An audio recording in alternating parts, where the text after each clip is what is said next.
him a hair of the dog that bit him. Give him a hair of the dog that bit him early in the morning. Way hey, up she rises, way hey, up she rises, way hey, up she rises early in the morning. Put him in the scuppers with the hose pipe on him. Put him in the scuppers with the hose pipe on him. Put him in the scuppers with the hose pipe on him early in the morning. Way hey, up she rises, way hey, up she rises, way hey, up she rises early in the morning. Hoist him up to the topsail yard arm. Hoist him up to the topsail yard arm. Hoist him up to the topsail yard arm early in the morning. Way hey, up she rises, way hey, up she rises, way hey, up she rises.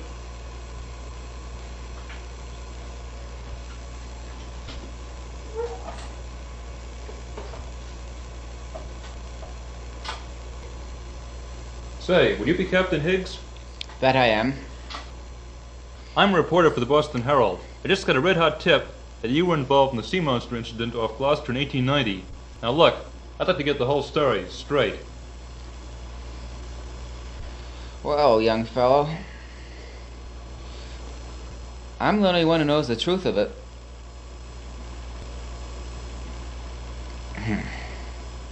All right, I will.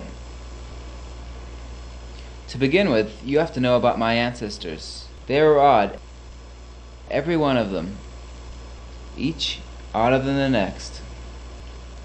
First there was great-great-aunt Tizzy. That was black colonial times. She was a legend when George was still a boy. George who? George Washington, of course. They say she had strange powers, even for those days. Now, I'm not saying as to the truth of it, but I'm inclined to believe it.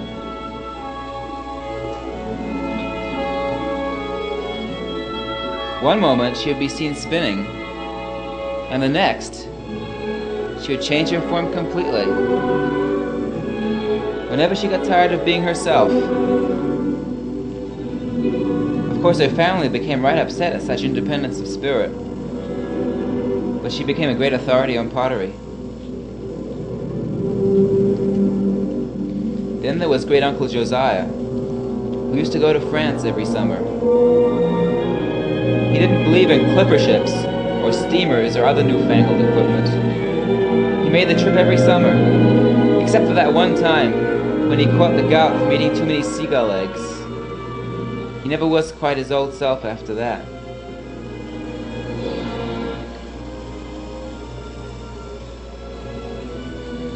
Our grandfather used to pull some sort of skullduggery every night. We never could figure out where he went, or what he was up to.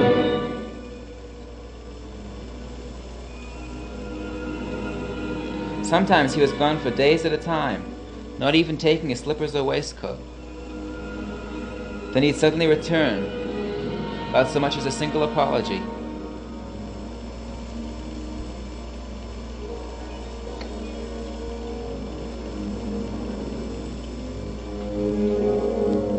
My Aunt Matilda had a strange passion for feeding the flowers.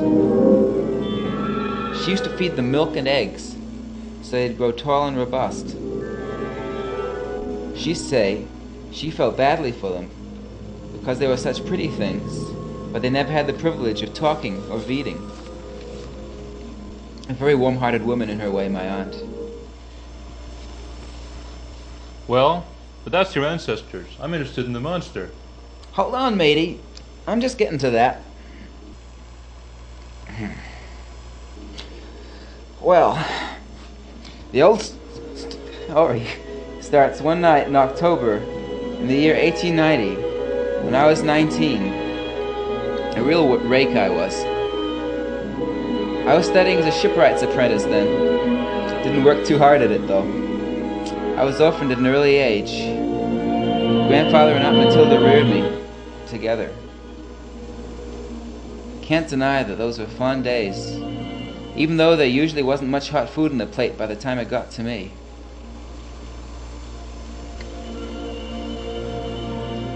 Grandfather believed he should get first serving as captain of the household. He didn't know the usual way about it, though. He was an orphan, too. In fact, most of my ancestors became orphans sooner or later. But while we were having our chowder that dread night in October, something happened that was to change our lives. It all started with that darn, whatchamacallit, ring talking box. Telephone, is what they call it. It was Uncle Eggbert, calling from Salem to say he would visit for a fortnight.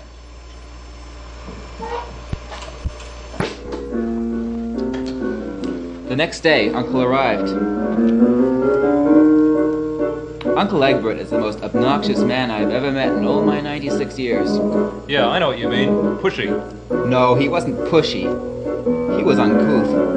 You know, even old Aunt Bessie's hogs wouldn't associate with him. Not that he was bad to be next to, but even her hogs had a certain standard of civility.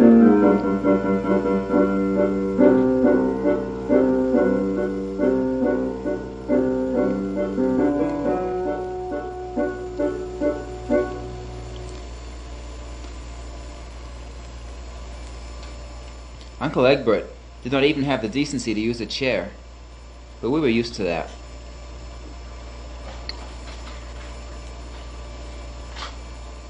He always sat next to Grandfather to make sure he got served next.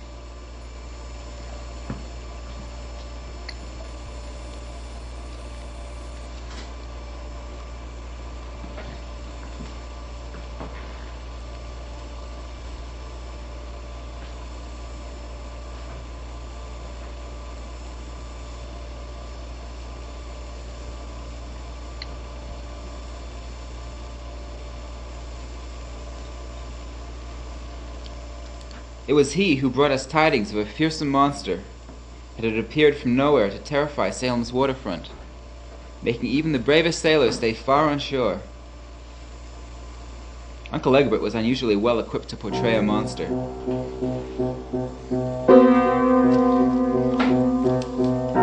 From the accounts of the Salem fishermen, this monster was a creature of extraordinary abilities.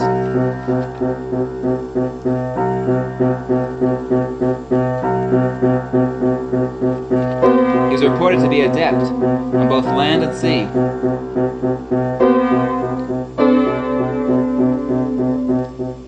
Those who came across him and lived to tell about him found him in the most unlikely places.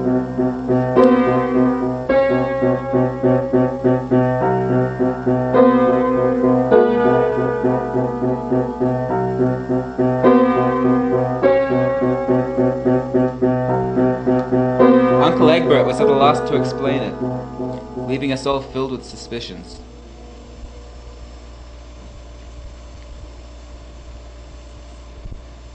We did our best to get back to normal after supper.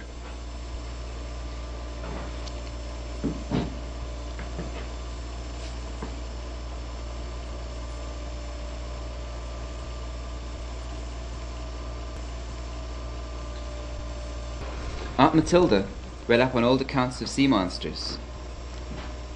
She pointed out some drawings made of some supposed monsters seen long ago, but none of them seemed to me to fit the description of this one. During the next few days, many more incidents were reported up and down the coast, from New Bedford to Gloucester. Of these, the most shocking was the incident involving Sally Winthrop and her two nieces, Jane and Eliza. They were among the few who ventured outdoors, mainly because Sally, being a schoolteacher, the whole load of book learning, did not believe this whole monster business for a minute. No, sir. She wasn't going to have any of your hobgoblins, elves, or sea monsters. I know the type. A real know-it-all. We got him all over the editing room Monday morning. Yep. That's her. But she wasn't such a know-it-all for very long, I can tell you.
incidents such as these that convinced even the most skeptical that this monster, this diabolical devil of destruction, did in fact exist.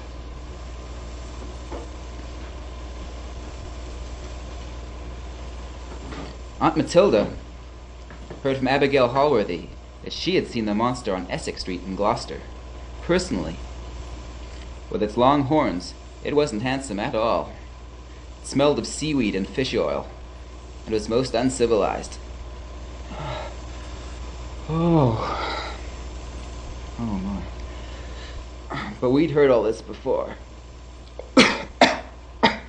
My voice seems to be giving out. If you go get me a cup of water from the gasoline station over across the street, I think I'll be able to continue. But first, a rest.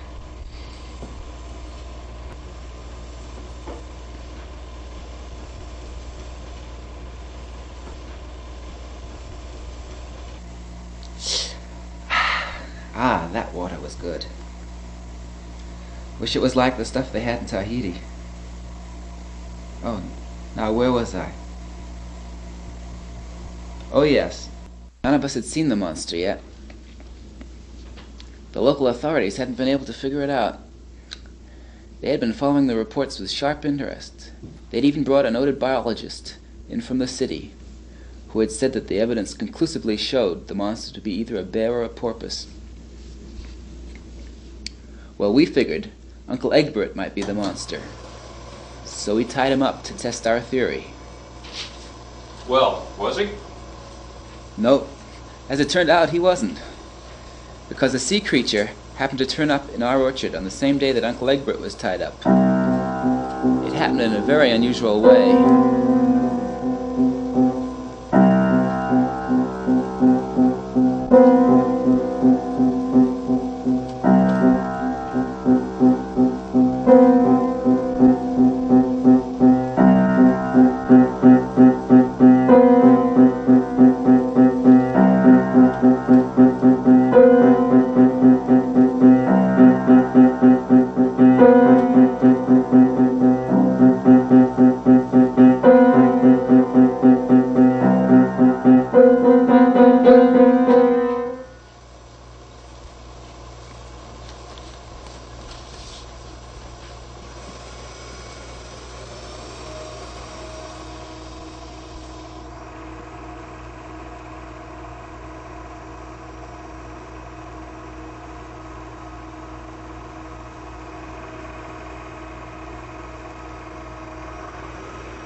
Soon Uncle Eggbert and that creature became the best of friends. They went everywhere together. It was the first time Uncle Eggbert had ever had a friend, bless his soul.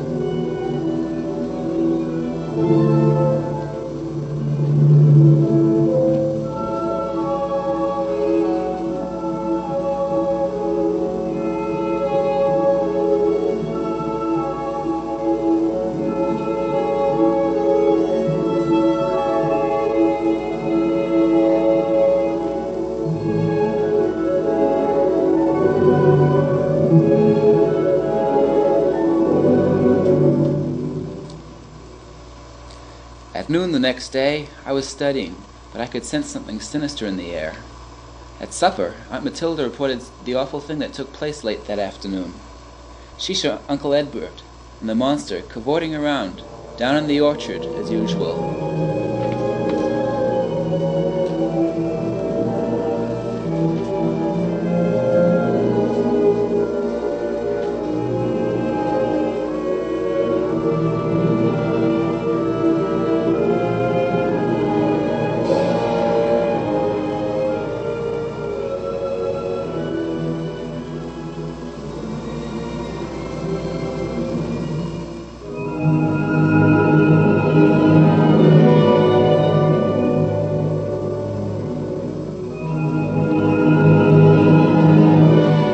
then they ran off, heading for the fathomless depths of the sea. Did they ever come back? Aye, the monster certainly did. But not Uncle Eggbert, bless his watery grave. There were but 3 of us now, but not even that for long.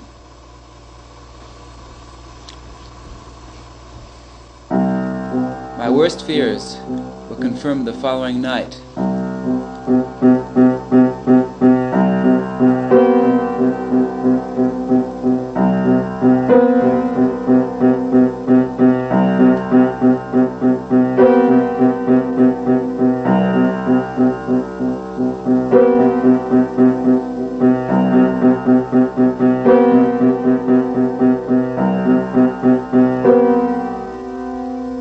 Grandfather had last found a companion for his nocturnal activities. We left the window open many weeks, hoping he would return in his usual way some dark night, but the old rascal never returned. Next night at dinner, even before the maid had left the room, Aunt Matilda leaned over to me and told me the dreadful news.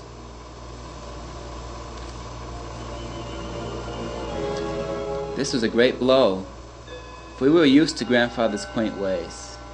The place was dull without him.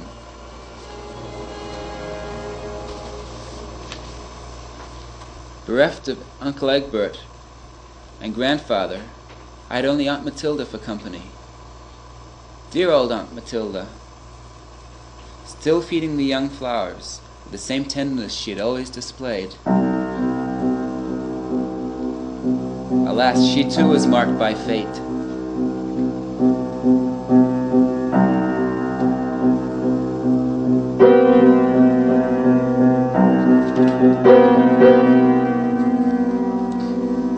That awful creature frightened her so badly she forgot who she was and never returned.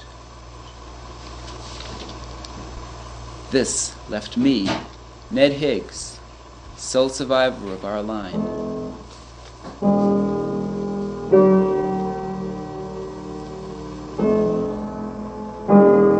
What was the reason for this diabolical monster's deed? Was it to rob me of my dear family, to leave me alone and helpless? Or was it rather to allow me to become sole owner of the Higgs estate and fortune? But why worry? What had happened had happened.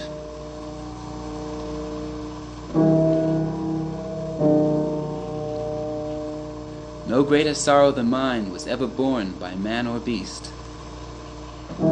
Still, I could not help but reflect on the enormous wealth and property to which I had now fallen heir.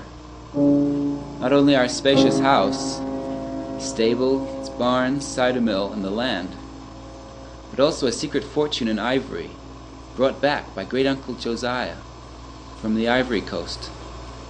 I could take the whole shipment to New York next month. I thought back upon my noble forebears, of great-aunt Tizzy, of great-uncle Josiah, and of the creature from the sea who robbed me of my family.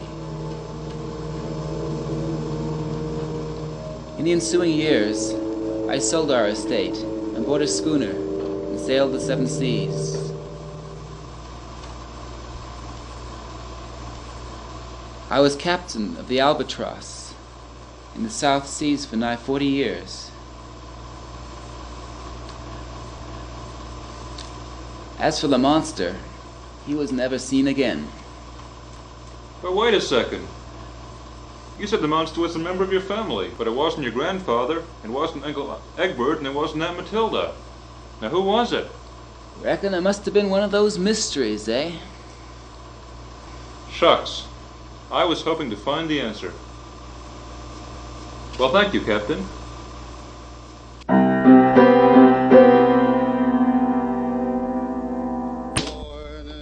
Way up she rises, way up she rises, way up she rises.